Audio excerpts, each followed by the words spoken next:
নমস্কাৰ। পাঠ কৰিবলৈ লোৱা কবিতাৰ শিৰোনাম ৰঙাজিয়া।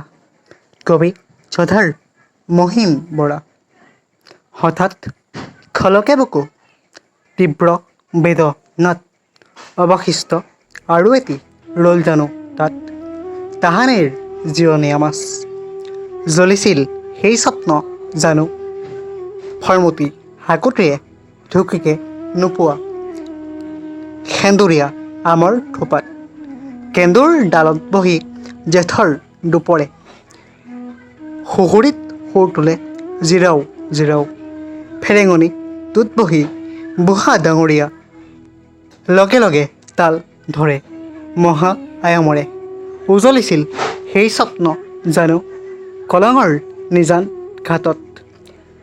জীয়াৰ পাখিৰে তোলা বৰশী পুঙাৰ কপনিত।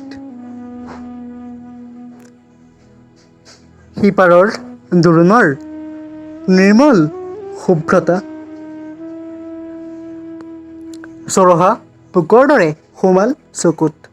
নাকত চাবুক দিলে দূৰৰ বতাহে কৰবাত কইনা নোওৱা। হঠাৎ খলকে বুকু গভীৰ বেথাত অৱশিষ্ট আৰু এটি ৰ'ল জানো তাত তাহানিৰ জিৰণীয়া মাছ।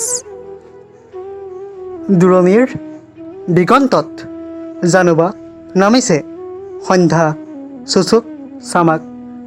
আজিও আমনি কৰে ৰঙা জীয়াটোৱে মোৰ মনৰ পুঙাত। উৰিবনে সিও বাৰু ধোৱাৰ লগতে সেই সন্ধ্যাত। নমস্কাৰ।